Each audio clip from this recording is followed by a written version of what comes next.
Hello and welcome back to another Happy Pod, the only podcast in the world. My name is Nathan. As always, I am joined by my co-host Lawrence Thomas Hicey. Fun fact about me, my Christmas tree is still up.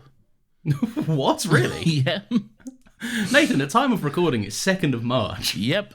I put it up in November and I haven't got around to taking it down yet. Is a Christmas tree if all the decorations are removed? Is it not just a houseplant? I mean, that's kind of what mine is at the moment, but technically, no one cares, and you need to tell us what this silly little podcast is all about, Lawrence. Nathan, this is the show where we get together, we talk about films, we talk about TV shows, and we sometimes talk about games, although that is a bit rare. We avoid the toxic nonsense, we get straight in, we have a good time, and we are doing that now. Congratulations on getting married. Thanks. We haven't. It's been a while. We've caught up. Yeah. On the podcast, we haven't touched in a spell, have we? No. It feels like it's been a while since we've done one of these, because it has, to be honest. We weren't even meant to take a week off, and somehow we took 3. We only took a week off in terms of the podcasting world, but I don't know what that means. We haven't recorded in a while. Yeah, that's true. That's true. Another thing that's true is that sometimes you like to ask me. Another happy question. That is true, Nathan. That does sometimes happen, more often than not. And if you're new to the show, what I like to do is ask Nathan a question at the start of every episode. It normally pertains to the thing we are discussing, the topic at hand today. That is Puss in Boots: The Last Wish. So the question I have for you, Nathan, and this is more of a POV type question. Right? Okay. Nathan, you are currently on your 9th life. Oh no. I want to know how you died 8 times. I'd think up 8 deaths for myself. Yeah, you could be creative, or you could just die the same. You could be really clumsy and die the same way 8 times. It does sound like me, to be honest. So what we do is, I've asked Nathan that. Nathan will give us his answer a bit later on in the episode, towards the end. So we'll catch up with him then. I'll just riff it off the top of my dome when it comes to it. Because I'm not going to think about that until it comes around. Lawrence, people might not know, because this is a podcast and they can't see you, but correct. You have come... You're damn right I have, mate. I'm sorry. You've come... Such a loud sound effect. I know. Yeah, so you're dressed for the occasion, as it were. We record these over FaceTime because we don't live together, which is a crime in itself. And as Lawrence answered the FaceTime call, he was just wearing I was going to say a full face of like cat face paint, but that's not the case. It's more like half a face. It's half a face. So for those that can't see, if you want to see it, I'll put a picture up on Twitter. Go follow us at Another Happy Pod. Yes. But yeah, if you can't be bothered to go and check out that picture, I'm in a kind of an upper half face. But I feel like it can count as full dress up because I have a ginger beard and I am dressed as a ginger cat. I see. There are large patches of your splotchy white skin in between, but sure. No, but they're painted too. They are white. That's not me just being ridiculously pale. They're white to match the fur on Puss in Boots. Oh, he's like an orange tabby. Yeah. Oh, okay. Hang on, let me get a bit closer for you. What's that? Is that a little hat? Yeah. yeah, there's a little hat there. That's so dumb. It's very dumb. Listen, it's World Book Day at the time of recording. We had some face paint in the house. Happy World Book Day, everyone. Is Puss in Boots a book? Yes, famously. My only thing that I know about Puss in Boots is that he's in the Shrek movies. That's the extent of my knowledge. Okay. Do you know that Shrek was also a book? Was Shrek a book? Yes. Do you know that, like, everything in Shrek is from, like, different books? Like, it's all fairy tales. No, I know that, but I've never, So do you think Puss in Boots was an original character from the Shrek universe? I feel like I didn't, but I feel like I know him from Shrek. That's arguably his most popular appearance now, but yeah. No. But, like, I know Rumpelstiltskin is in Shrek. I know Rumpelstiltskin outside of Shrek, though. I don't know the first thing about Puss in Boots outside of...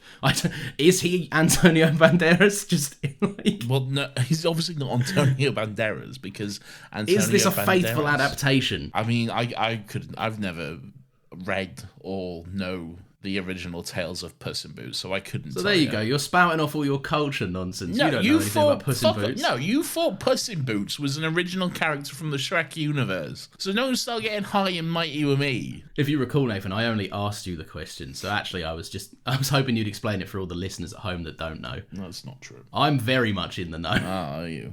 Nathan, we are talking about Puss in Boots: The Last Wish. What's your relationship with the Shrek movies? I watched them. That is a good place to start. Let me be honest. No, I watched the first Shrek movie when it came out in the cinemas, and I was a young boy at the time, and I very much enjoyed it. I remember I think it was that same year at Christmas, I would have gotten it on VHS videotape. Bloody and hell.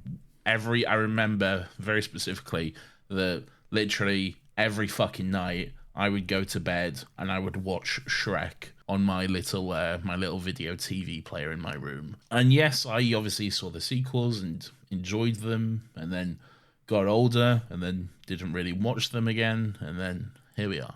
To be honest, the most of the Shrek knowledge I had was vaguely remembering Shrek 1 and 2, seeing a million memes. Remember there was a time in like the 2010s-ish where that Shrek is life meme or something. I feel like it was later than that. It was like 2015, 2016 where all that was like popping off. It can't have been, really? Yeah, I believe so, yeah, maybe. Then again, I don't register that it's 2023. I'm still living in like 2019. Yeah. Yeah, but that was my relationship, and then I obviously had to watch all of them recently for Caravan of Garbage, and that was not an enjoyable time. Shrek 3 and 4, I was not a fan of in the slightest. You want to find Shrek 4? Shrek 4's good. I don't know, it didn't land for me. I just was like, oh, alright. Do the roar. Are you asking me to do them? Do the roar. No, but the reason I asked is because I was like, this was a kind of a cultural blank spot for me, like especially the Puss in Boots movies. So had you not seen Puss in Boots 2011, the movie Puss in Boots? Not until about a month ago. That was the first time I'd ever seen it. And what did you think? Oh, that was alright. Have you seen it? Yes, I saw it in 2011 once and then never again. So really, no. Big takeaway was I liked Humpty Dumpty just rolling around like a big fucking egg everywhere. Why is Humpty Dumpty an egg? Because it's never mentioned in Humpty Dumpty that he's an egg. And yet in almost every single on-screen adaptation, that cunt is an egg. Is it not mentioned that he's an egg? Why is Humpty Dumpty an egg? This is a investigative article by the Huffington Post. Blah, blah, blah. That's because Humpty has been depicted as an egg for hundreds of years, despite the fact the actual rhyme never refers to him as one. Again, this is true. This is just what I said. See, it's no exaggeration. It's no thanks, Huffington Post. Yoke, if you will. Oh. It's enough to make you go into shell shock. I'm going to close this article. Yeah, no, I can take two, but that one, I didn't like that one. Yeah. That was a bad one. Well, apparently it's all thanks to Lewis Carroll. Chapter 6 of the book is entitled... Wait, which book? Oh, the novel Through the Looking Glass, which is where Alice comes from. Chapter 6 of the book is entitled Humpty Dumpty, and apparently it's here that Humpty first appeared as an egg. And this is a little extract from that novel. However, the egg only got larger and larger, and more human when she had come within a few yards of it. She saw that it had eyes and a nose and a mouth, and when she had come close to it, she saw clearly that it was Humpty Dumpty himself. It can't be anybody else, she said to herself. I'm as certain of it as if his name were written all over his face. Thank you for treating us to that extract, Nathan. You walked straight past it. I thought you were going to do it. You left it for me. That's true. But no, I hadn't seen that until about a month ago, that movie. Because that's what we're still talking about. Oh, yeah, remember that? Forgot. And then I watched that in anticipation for this. Did you enjoy it? Yeah, it's just a big heist film, really. What are they stealing? A golden goose, I believe. Ah, yes, I do remember that. That sounds familiar. And the thing I liked about it the most was Humpty Dumpty, because it was like a soured friendship, and it was like, is he going to betray them? Can Humpty be better than, he's got a big vendetta against the town. He's a good villain. Humpty Dumpty's a very good villain in that film. And the question on everyone's mind, was he an egg? He was an egg indeed. There we go. That's how he was wheeling around the whole film. He just kept, every time you saw him like travel, he was rolling, and sometimes he would roll like, you know how an egg is, you know, like you can't roll it down. It's not like a football circle. It's an like oval. An oval. Yes. Yeah. So as you roll it, he kind of just like swerved off to the left or right. It was very funny watching him get around. Oh, there we go. Yeah, I liked it. What do you make of this? This is pretty good. Enjoyable. Fun.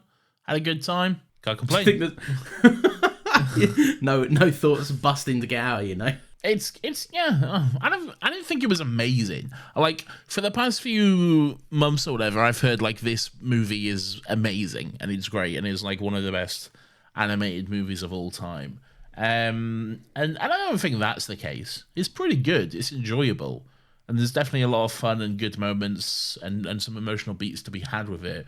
But it's nothing like, oh, this is the movie I've been waiting for, you know? I know where you're coming from, and I can totally see it, and like I have seen that kind of point before. It's either the best thing ever, or people are like, yeah, it's good. It's a good movie. Calm down, everyone. I happen to be on the other side of the fence. Did you hate it? I think this is a masterpiece. Ah, okay.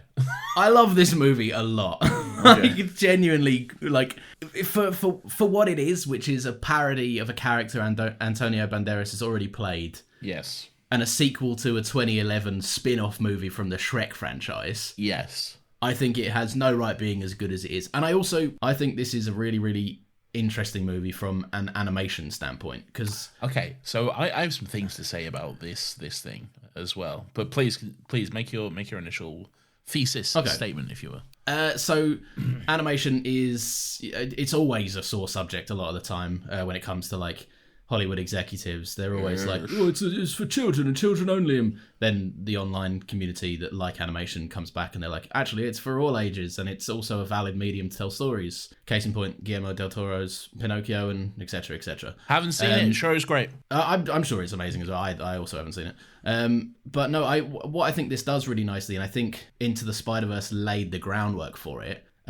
is it's a different style of animation, one that is not afraid to change how it goes. And I also think the movie does some interesting stuff where the style of the animation in the film itself is inconsistent, and it works on like a thematic level with the story. I just think it's more interesting than, not to put other studios down because I have nothing against the individual movies, but if everything that comes out of a studio like Disney or Pixar is animated in a similar way, the same kind of like mouth style, facial feature style, then it just gets to the point where it's like, this is all the same exactly as it is in live action. You lose the benefit of animation where it's more restricted rather than open. Do you know what I mean? Yes, don't disagree with anything you're saying there. Completely agree. My only thing is, again, I was led to believe this movie, and you just said it was a completely different animation style all the way through. Yeah. It's not the case. It's mostly the exact same as the other Shrek movies, for the most part. I don't know if I agree with that. It's a little bit cleaner and smoother, but I mean, it's also been 10 years since the last, 12 years since the last one. But it's just that, like, when the movie is, when it's like an action scene or something that's a little bit faster, then like the frame rate changes and it gets a little bit more cartoonish rather than 3D animation. But but for the most part, for like the majority of the movie, it's just the same. Thematically, I think that does something quite interesting, and Yes, agree. But again, for the most part, just the same. Yeah, no, and that is fair. Like, you know, but I think it's much needed different style. In terms of like what's being put out today. Again, not to shit on like Disney and Pixar and stuff, but there's a lot of animated movies that come out of the same studio and therefore the same style. And I'm not saying it's a bad style. I'm just saying it's a lot of the same. And I think this is some kind of well-needed variety. I also think you're right in terms of like it's mostly just 3D animation, and then it kind of flips to a more 2D, more into the Spider-Verse dropped frame rate cartoon style. But I like that because it's mostly the action sequences, and it kind of splits the difference on the character arc that Puss in Boots does in this, where it's like high intensity, you know, skipped frames, cartoonish action, over-exaggerated, legendary things going on, emphasizing like words like bang and pop and whatever the fucking kind of, you know, the kind of shit that happens. And then when it's him actually being his like honest self, which is just a guy, just a regular cat, it's more a down-to-earth and grounded style, which I just appreciated. I thought it was an interesting thing to do. It would have been easier to not do it like that, so I appreciate the extra effort. Again, I don't disagree with anything you're saying. It's just not. I Were was you expecting it to be different? I was expecting it to be that, like, because I'd seen like certain clips and stuff like on Twitter or whatever, where it was like the more like 2D looking stuff. So I thought that was the whole movie. I thought it was all like that. But no, it's mostly just this. It's mostly just Shrek again, really. Would you have preferred? I know you said you don't disagree with anything I said, but would you have preferred it one way or the other, or like? I would have definitely preferred it if it was more the kind of 2D style all the way through. Yeah. Yeah. I like how it's not, but it's just the Into the Spider-Verse animation, isn't it? Like the. I mean, it's not. It's very different from Into the Spider-Verse. No, but I think they coined the drop frame rate, emphasized the. I know this isn't a comic, but the comic-y aspects of it, like the cartoonish stuff. If anything, I'd say it's more. It's quite similar to anime, really. Especially the opening sequence. The opening sequence is very anime, like very much so. Like fucking down to like you could put the music from Attack on Titan over that scene where he's fighting the big fucking thing, and I'd be like, yeah, this is Attack on Titan. Correct me if I'm wrong, and I apologize for my awful interpretation. Is that the one that goes dee-dee-dee-dee? Has like a very strong couple of opening notes? It does, but it's not that. Okay. I may have embarrassed myself. You have. On the only podcast in the world.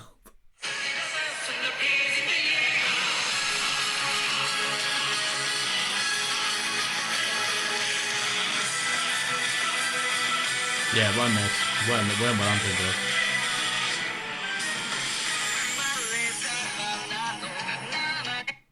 Tell you what though, that's a banger. It's such a banger, man. Attack on Titan is the best fucking theme music.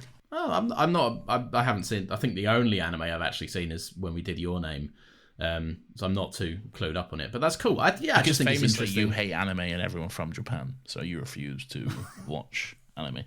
That's what you told me once, anyway. I'm not. How good is it? I'm not even going to justify that with a response, Nathan. Mainly because I don't want to segue out of it, and I may cut it.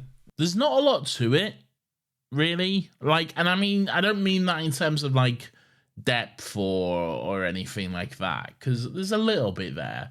But the story itself is kind of bland, I guess.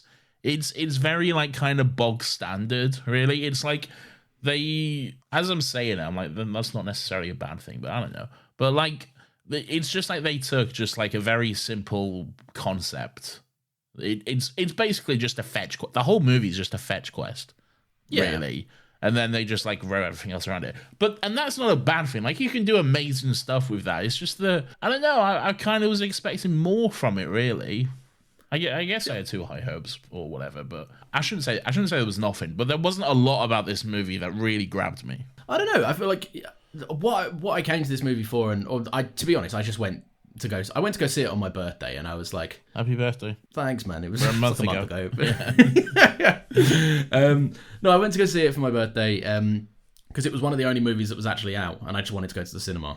Yes. So I went in basically being like, to be honest, I'm Shrek'd out. I've just finished the Caravans on them. Like, I'm bored of this world, and this just maybe I'm reaching, because I can be guilty of like having a fun experience and then finding something in it that maybe wasn't there. But I feel like in this case, all the fetch quest stuff, you're absolutely right. Like, I can take it or leave it. The setting and the mission of the movie is not that interesting. Yeah, it's not. It's pretty bland. Yeah, exactly. And I'm all in it for like kind of the internal journey that Puss in Boots goes on, like the life over the legend stuff. Like, I think all of that's brilliant. It's fine. Come on, it's better than fine. I don't know, mate.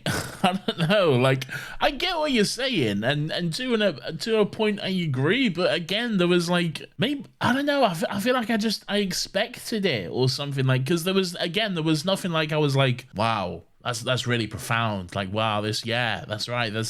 I don't know. It's just like I was like, yeah, that makes sense. Yeah, okay. Yeah. I see what the movie is saying to me. What it's yeah, friendship, great. Don't be alone. Fuck it, all of that. Yeah, good, lovely. I've seen it before though, like a million times and stuff. And again, that's not necessarily bad for it. I feel like I'm being unnecessarily harsh, but I don't know. There was just nothing about it that was groundbreaking or amazing for me. I know where you're coming from. I feel like I get that level of I expected this, especially in the Goldilocks story. Like, literally, the second Goldilocks was like, "Where's my family?" I was like, "It's there. They're the bears. You're going to realize it at the end. They're your bear. They're your family." Yeah. Like, I knew that was coming from... Who couldn't see that coming from a mile away? Like, that's nothing special. I don't know. I just found, like, the whole... I think they tied it so well with Puss in Boots. Like, he doesn't fear death. You know, he's a legend. He's strayed away from so many connections that he's kind of only really got room in his life to be perceived as the legend. I like the actual fucking physical manifestation of death is there. Because it's like, you've escaped me too many times and your life is careless. I'm pissed off with you. Yeah. I love that shit. He doesn't, fear me if you dare. And death doesn't fear him. And it's like the first thing that he actually can't defeat out the gate. Because I just love the metaphor of death comes for us all. So by the time he gets round to you, you better hope that you can look back at something that you want and have enjoyed, as opposed to something that is fulfilling maybe to a degree, but not substantial. Death was pretty great. I enjoyed Death quite a lot. Very scary. Mate, fucking scary. A spooky boy, man. I was like, I'm a 29-year-old man, and I was like, Jesus, I don't want to meet this guy. He seems imagine you're in bed and that whistle goes off. That whistle was creepy. Yeah, yeah. It was good though. It was good. Yeah, I really like that. I believe that depiction of death is from like some old like folk tale or something, and it's very accurate to what the original like interpretation of it was, like a wolf with the two swords sort of thing.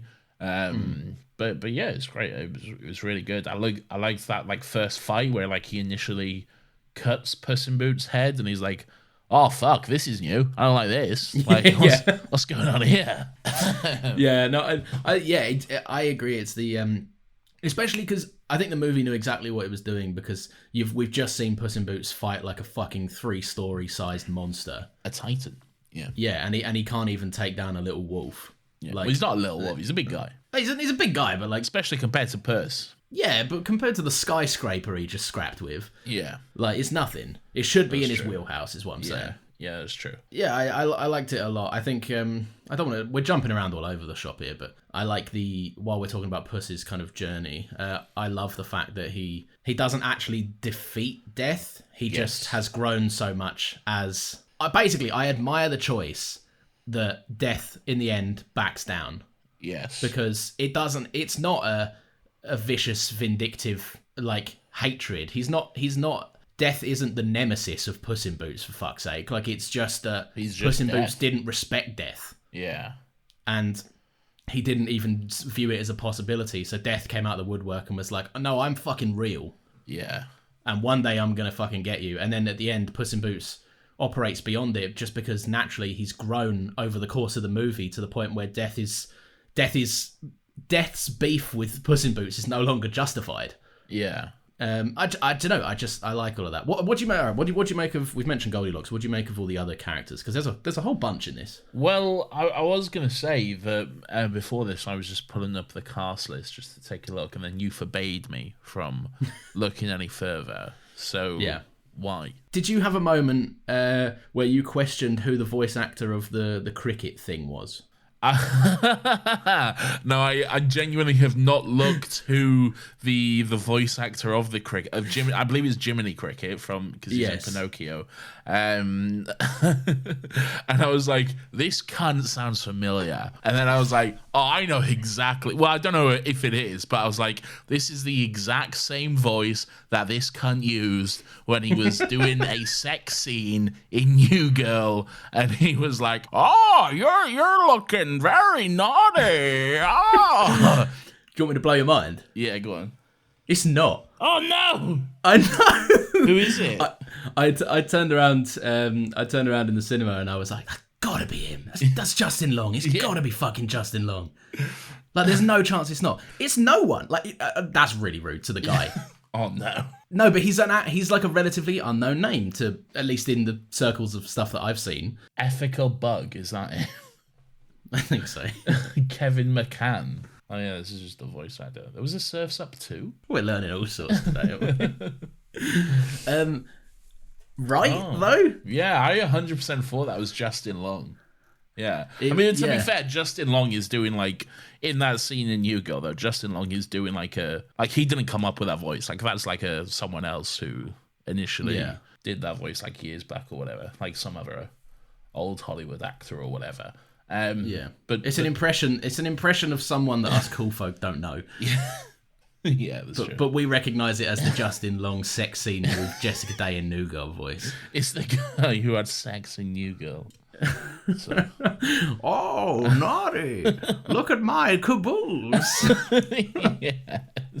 Yeah. When I found out, I got home. I did exactly that. I looked straight on IMDb cast, and I went, "It's not." Yeah. But all I'm saying is, he owes somehow, and he doesn't. But he should owe Justin Long some money for that. I'm just looking. Yeah, I'm just looking at the rest of the cast list here. Okay, and if you'd have told me before I looked at this cast list, if you'd have told me that whoever played the Three Bears and Goldilocks were Americans doing very bad British accents, I would have been like, no, I fully believe that. That's 100% accurate. No, these are all British. Yeah, Florence Pugh is Goldilocks. Florence Pugh. What's going? Is it one of those things where they're like, where the director's like, right, you're British, so really be British. Be like, are they hamming it up for the voice acting? Because that sounded awful. I don't know, and I think I've followed Florence Pugh on Instagram. I'm a diehard watcher of Cooking with Flo. She is so naturally British sounding that it sounds like it's a put on voice. Yeah, and she's definitely like a stage, maybe not stage school, but she's definitely had some classical acting training. She's been bred to speak in RP. Yeah, that's true. But and I think this goes, maybe this just speaks to another issue of mine. An issue which I've banged on about long enough before, but it's the old thing of we're doing this big animated movie, let's get in a huge cast. Why? Just they're not voice actors. Just get voice actors, because you get the people who are actually trained to do this and work it. Voice acting is hard, man. It's not acting. It's very different to acting. I've done voice acting and I was shit at it. Go watch Onion Skin and see how bad it is. All right? It's not easy to do at all. I also think you were poorly directed on my part. I was poorly directed on your part as well. But yeah, it's a very tricky and difficult skill. And I don't know, Hollywood always seems to go, let's not get voice actors in for this big movie. Let's just get some big names. But why? Like, is Florence Pugh getting the kids into the cinema? No, but I also don't think she does a bad job here. I don't think she does a great job. You think it could be a bit more like elevated? Yes. Like that. Exactly. Put me in it. There was the Chris Prattification of animation. Exactly. Yeah, don't get me started on that cunt. I think she said the word like blooming hell or blooming something, and it was just very, what you blooming doing over here? And it was like, I didn't like it at all. It didn't sound natural. It was just all very. The dad was all right. Papa Bear was all right. Because that's Ray Winston, and he's just doing Ray Winston, so whatever. Yeah, he was literally just doing that, wasn't he? Yeah. Yeah, it was literally, I'm Ray Winston. I'm gonna eat my porridge, and then I'm gonna go to bed. John Mulaney wasn't great. I like John Mulaney. I disagree. I thought John Mulaney was a good time. I preferred him in Into the Spider-Verse. He's a more fun character in Spider-Verse. He is a more fun character. I don't even know who that fucking cunt is. I never heard that fairy tale or nursery rhyme or whatever he is. Jack Horner, I think his name was. He bakes a lot of pies. That's all I know. He is he the one that dipped his finger in all the pies, made the girls cry, or something like that? No. The kid, the one who made the girls cry was you, George. No, Lawrence. With all your crimes. No. No, it was Georgie Porgy. Georgie Porgy put it in pie, kissed the girls, and it made them cry. I was half right. There was a pie and people were crying. Well, yeah, there was no pie. Oh wait, yeah, there was pudding and pie. Yeah, there was pudding and pie, Nate. Yeah. Olivia Colman, one of the finest working actors today. Awful. Just it's bland, a different ball game. Just so bland. Nothing to that performance at all. And no disrespect to these actors or anything like that, because there's some great names here. But if you'd have told me that, like, you know, Olivia Colman just came in one day on a fucking lunch break from filming The Crown and just popped in on a fucking half an hour into the voice session and was just reading the lines off her phone into a mic, I'd have been like, yeah, that makes sense. That's very on par with her performance. There's two things I don't necessarily like about this movie. Not don't like. That's a bit strong.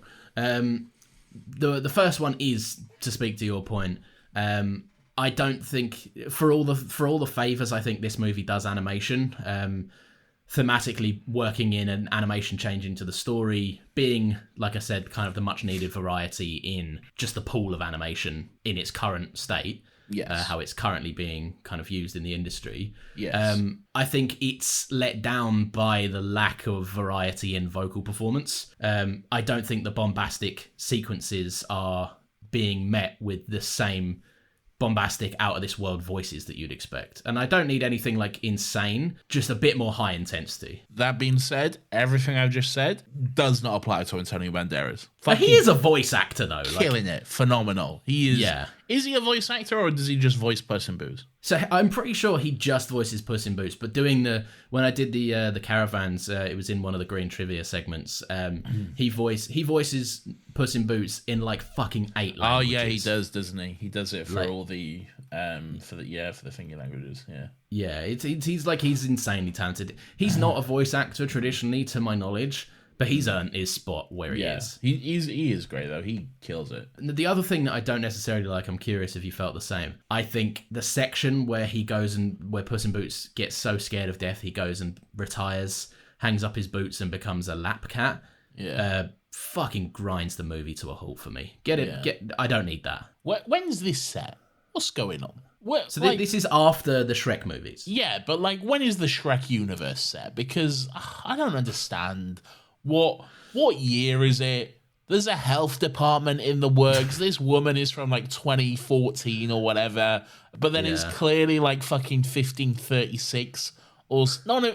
I don't know. This is not a serious complaint. There's nothing to actually get angry about over here. It's just there's no mining to be done. The Shrek universe transcends time. Yeah, voice acting aside, I think Jack Horner's an interesting character. I think he's a great parallel for what Puss in Boots' life would become if he just carried on devoting himself to like being the best he could be, because Jack Horner just pushes everyone away to the point where like all of his sidekicks are dead, and he decides to spare the last remaining sidekick because he goes, "Are you chatty?" And they go, "No," and he goes, "All right then, you can stay." Like, he pushes people away to that level of a degree in prioritizing being the best at something or obtaining the highest level of something, which is his search for magical powers and shit. I just think it's very blatant that that's where Puss in Boots' life was going if he hadn't bucked his ideas up. Yeah, it's what is it they say? A warning, not a warning. Is it a warning? Oh, a cautionary tale. Yes, that's exactly it. Yes, thank you. I'm on fire today, Nathan. He's got it. It's the face paint, I'm telling you. I'm in the zone of this is how you're going to dress up for every podcast going forward now.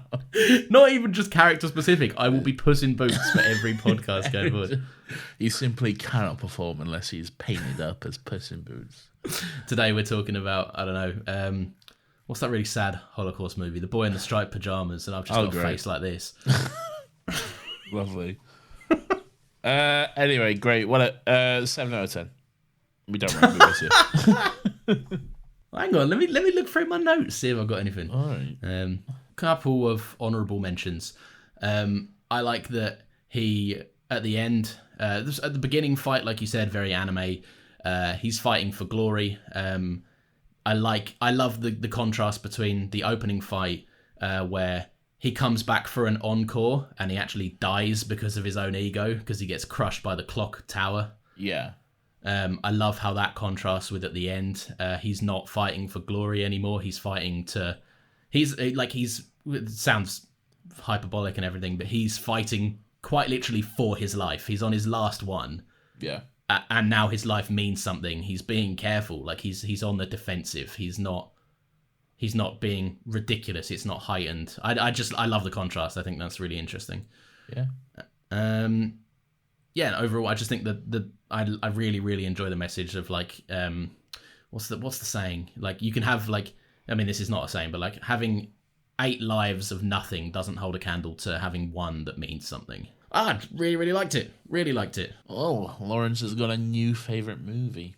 No, it's not a favourite. I think it was cool. I think it just did well to land on every point it was trying to make. Like, there wasn't really a weak emotional beat, if that makes sense. Yeah. Remember where he had the panic attack was pretty cool. Very interesting. Yeah. Anyway, yeah, great. I'm glad you cut me off. I was about to say, what a melt, though. Well, no, you did. Just cat up. Another happy question.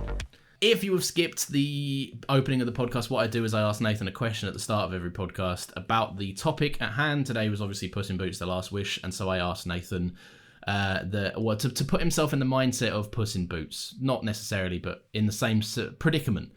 This is Nathan's ninth life, and he's died 8 times, and I want to know how. So Nathan, get improv in.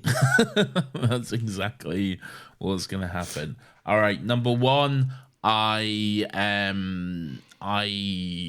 improv. Number 1, I get stabbed in a knife fight with you. As in you stabbed me. Number 2, I get killed in my sleep by you, so you can be the sole owner of another happy pod. Number 3, you kill me. Hang on, I'm noticing a bit of a theme, Nathan. You kill me in a jealous rage because I'm too handsome. Number 4, you decide that one day you want to take up cooking. So you invite me, your good friend Nathan, to come over and share a delicious meal that you have prepared. But you made the chicken wrong or whatever, and suddenly it's poisoned, and we both die in a in it. That one's just an accident. You didn't purposely kill me. What was that one? Was that number 5? That was number 4, I believe. Oh, for fuck's sake. Number 5, same again, but this time it's intentional. So you meant to poison me. I purposely undercooked both of our chickens in a suicide. In like a kind of, you was feeling down or whatever, so it was kind of like a murder-suicide pact. Only it wasn't a pact. Not really a pact if I've murdered you. I didn't consent. Number 6, I was... leave me out of one of them. No. Number 6, I was... Fucking hell. What a shit question. Number 6, I was answering a ridiculous question on another happy pod, and our famous segment, Another Happy Question, and I died of boredom because I was trying to think of an answer. So again, that's your fault. You killed me that time. Number 7? Yeah. Yes. Number 7, I don't know, you shoot me. Number 8, number 8, I... out with a bang here. Go on, out with a bang. Oh, is this the last one? Yeah, this is your 8th one. Oh, I'm on my 9th flight. I see. All right, so number 8. You have never gotten over the fact that I'm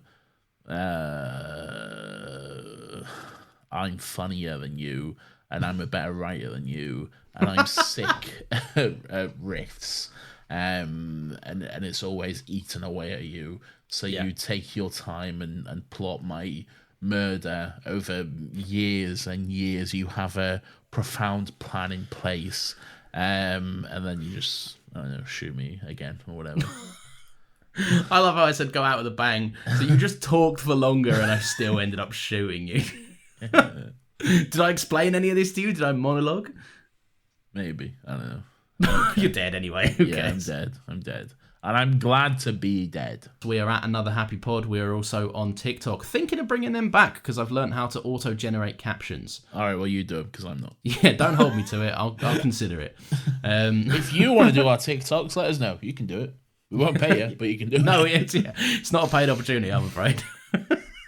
You can run the TikTok. You can post whatever one there. I don't give a fuck, but just know you will not be paid. Just live your life, man. Just do it under our hashtag. Yeah. Give us a follow at Another Happy Pod. We're on Twitter, we're on Instagram, we're on TikTok, potentially coming back. Nathan, people can review this show. Tell them how. They can review this show on their preferred platform of choice. You just simply pull up your application on whatever device you use. You go to your podcast app, you go to the rate and review section, and you give us 5 stars or more. Again, whatever the rating system is, we want the top one. And then you can call this, like, I don't know, silly cunts or whatever insult you prefer. Say whatever the fuck you want, I don't care. But just give us the top rating, and we would very much appreciate it. Thank you very much. Smash that like button, guys. Next week, we are going to be doing this. A bear did cocaine. I can't wait to discuss that movie, Nathan. What a fun time we've had. What a fun time we're going to have. What a very organic way to enter back into the podcast. I feel like it's been good. Yeah, it's been good. No, as in, like, that was a weird segue from me because I normally leave a little gap when I play the clip of what we're doing. I've made it worse by mentioning it. Nathan, you made this so much worse. Press that theme. We're going to talk for a bit while it goes. No, we're not. This doesn't thingy. It just comes in. Yeah. I feel bad now. I didn't say bye. Bye.